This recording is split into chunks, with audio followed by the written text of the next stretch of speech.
Bonjour à tous, bienvenue sur ma chaîne d'information. En pleine tournée promotionnelle pour son premier album Cœur maladroit, Marine a accordé un entretien à Télé 7 jours, dans lequel elle explique avoir puisé son inspiration chez sa grand-mère atteinte de la maladie d'Alzheimer. Tout réussi à Marine depuis sa victoire à la Star Academy. En remportant la saison 12 du programme diffusé sur TF1, celle qui a succédé à Pierre Garnier a obtenu un contrat avec Sony Music France et une avance de 100 000 € pour enregistrer les titres et réaliser les clips de son premier album. La chanteuse a eu très peu de temps pour se reposer après sa sortie puisqu'elle a rapidement retrouvé le chemin des répétitions afin de préparer la tournée Star Academy, qui a démarré en février 2025 au Millésium d'Épernay devant des milliers de fans. Malgré l'immense pression sur ses épaules, Marine Delplace a trouvé le temps d'enregistrer son premier opus baptisé Cœur maladroit, qui contient notamment le tube Ma faute inspiré de son ex, qu'elle avait écrit et composé bien avant son entrée dans le château de Damary-Lélis, 2 compositions d'Eddie de Préto ainsi qu'un titre dédié à sa grand-mère atteinte d'Alzheimer. Marine enchaîne les apparitions à la télévision et à la radio et donne de nombreuses interviews pour promouvoir son album Cœur maladroit, qui promet d'être le succès de l'été.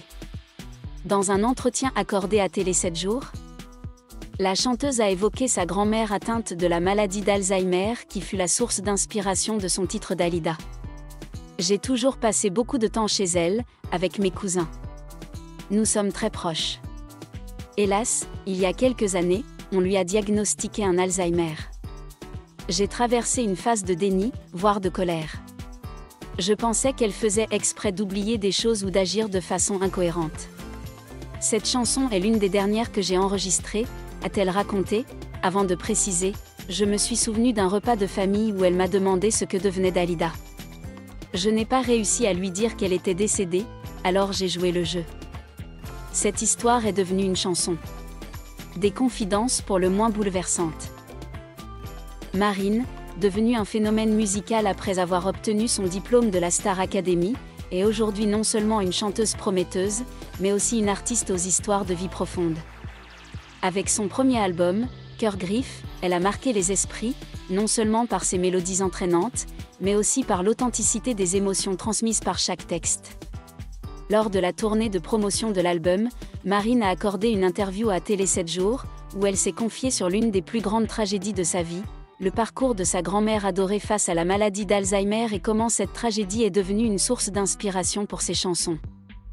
L'histoire de Marine n'est pas seulement celle d'une jeune artiste qui cherche sa place dans l'industrie musicale, mais aussi celle d'une personne qui affronte le deuil, la perte et la guérison par la musique. J'ai traversé une période de déni, dit-elle, la voix étranglée par l'émotion mais pleine de résilience. C'était une période où elle refusait d'accepter que sa grand-mère, qui avait été son plus grand soutien, perdait peu à peu la mémoire et sa personnalité à cause de la maladie d'Alzheimer. Mais c'est dans cette douleur que Marine a trouvé la lumière, transformant les cicatrices de son cœur en mélodies qui ont touché des millions de personnes. Marine a grandi dans une petite ville du nord de la France, où la vie était simple mais pleine d'amour. Ses souvenirs d'enfance sont centrés sur sa grand-mère, Madame Élise. C'était la meilleure conteuse que j'ai jamais connue, se souvient Marine en souriant.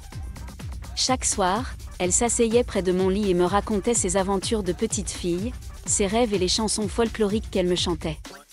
Madame Élise était non seulement une grand-mère, mais aussi une confidente, une enseignante et une grande source d'inspiration pour Marine. C'est elle qui lui a inculqué le goût de la musique. Elle avait un vieux gramophone dans le salon. Tous les week-ends, elle passait du répertoire d'Édith Piaf, de Charles Aznavour et parfois des chansons folkloriques locales. Je m'asseyais à côté d'elle et je chantais avec elle, même si je ne comprenais pas toutes les paroles, se souvient Marine, les yeux pétillants en se remémorant cette époque. Mais au-delà de la musique, Madame Élise a enseigné à Marine la patience, la force et l'art d'affronter les difficultés.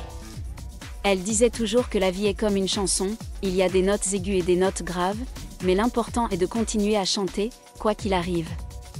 Cet enseignement a accompagné Marine tout au long de sa vie d'adulte et est devenu un principe directeur pour elle face à ses plus grands défis. Les choses ont commencé à changer lorsque Marine est entrée dans l'adolescence. Madame Élise, réputée pour sa mémoire vive et son esprit vif, a commencé à montrer des signes de comportement inhabituels. Au début, on pensait que c'était juste la vieillesse, a raconté Marine. Elle oubliait où elle avait mis ses clés ou répétait des histoires qu'elle avait racontées.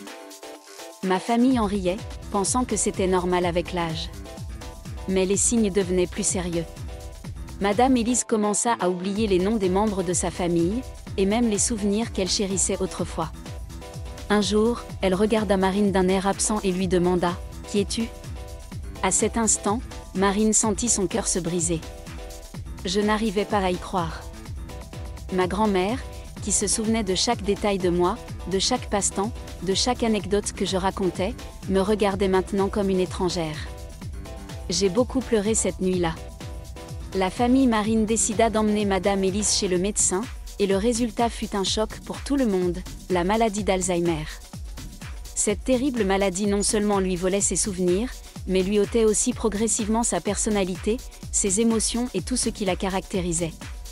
Je ne pouvais pas l'accepter, avoua Marine. Je pensais qu'en faisant un effort, en passant plus de temps avec elle, je pourrais l'aider à se souvenir. J'ai été dans le déni pendant si longtemps. La phase de déni, comme le décrit Marine, fut un parcours douloureux et conflictuel. Elle refusait d'accepter que la maladie de sa mère était incurable. J'ai tout lu sur la maladie d'Alzheimer. J'ai fait des recherches en ligne, interrogé des médecins, essayé des remèdes qui, selon moi, pourraient l'aider. J'ai apporté de vieux disques, écouté des chansons qu'elle aimait, espérant que la musique réveillerait quelque chose en elle. Mais rien n'a changé. Marine a commencé à tenir un journal intime, notant les moments passés avec sa grand-mère, afin de préserver les souvenirs qu'elle perdait peu à peu.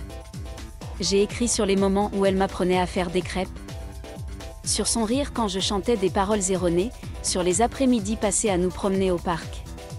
Je me suis dit qu'en écrivant tout ça, je ne la perdrais pas, même si elle ne se souvenait plus de moi. Mais la réalité était plus dure que Marine n'aurait pu l'imaginer. Madame Élise s'éloignait de plus en plus, non seulement de Marine, mais aussi du monde qui l'entourait. Il y avait des jours où elle devenait irritable, criait ou sombrait dans de longs silences. Je me sentais impuissante. J'étais en colère non pas contre elle, mais contre moi-même, contre la maladie, contre le monde.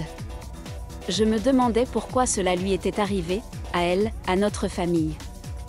Durant cette période, Marine a également rencontré des difficultés dans sa vie personnelle.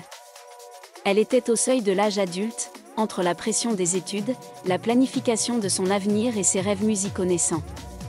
Il y a eu des moments où je me sentais coincée entre deux mondes, l'un était mon rêve, l'autre la douleur de ma famille. Je ne savais pas comment trouver l'équilibre. Tout a changé lorsque Marine a rejoint la Star Academy. Le programme a non seulement lancé sa carrière musicale, mais l'a aussi aidé à surmonter son deuil. En chantant mes premières chansons sur scène, j'ai compris que la musique n'était pas seulement un moyen de m'exprimer, mais aussi un moyen de raconter mon histoire, celle de ma grand-mère, celle de ma famille, a-t-elle confié. L'album Cœur Griffe est né de ces sentiments. Le titre, Cœur Griffe, est une métaphore des blessures endurées par Marine, mais aussi une affirmation de son pouvoir de transformer la douleur en article. Je voulais que cet album ne soit pas seulement mon histoire, mais celle de tous ceux qui ont vécu une perte, qui ont lutté pour se trouver, dit-elle. Dans une interview accordée à Télé 7 jours, Marine n'a pas hésité à partager les difficultés qu'elle a traversées. Je pensais qu'il fallait que je sois forte, que je devais cacher ma douleur pour que les gens ne me voient pas comme faible. Mais j'ai réalisé qu'admettre ma douleur, en parler, était le seul moyen pour moi de la surmonter vraiment. Cœur Griffe n'est pas seulement un album de musique, c'est un voyage émotionnel. Mêlant pop, folk et éléments acoustiques, l'album offre un espace à la fois intime et profond. Chaque chanson est une histoire, un morceau de la vie de Marine, raconté à travers sa voix émouvante et ses paroles sincères. Le titre éponyme, Cœur Griffe, est une ballade puissante qui évoque les cicatrices de la vie et la façon dont elle nous façonne.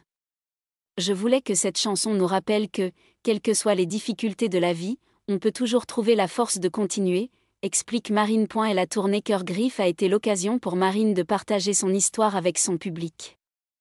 Des petites scènes de sa ville natale aux grands concerts parisiens, elle a conquis le cœur des auditeurs par sa voix et sa sincérité. À chaque concert, Marine prend un moment pour se présenter et parler de la signification de l'album. Je veux que le public sache que derrière ces chansons se cache une histoire vraie, une histoire d'amour, de perte et d'espoir. Si mon histoire touche ne serait-ce qu'une seule personne, j'ai le sentiment d'avoir réussi. Les concerts de Marine ne sont pas que des performances musicales, ils sont aussi riches en émotions. Le public pleure souvent lorsqu'elle chante Mémoire effacée, et nombreux sont ceux qui viennent la voir après le spectacle pour partager leurs propres histoires de proches atteints de la maladie d'Alzheimer. J'ai réalisé que je n'étais pas seule, confie Marine. Il y a tellement de gens qui vivent la même chose, et la musique nous unit. À travers son histoire, Marine souhaite transmettre un message: l'acceptation est la première étape vers la guérison. J'ai passé beaucoup de temps dans le déni, à lutter contre ce que je ne pouvais pas changer.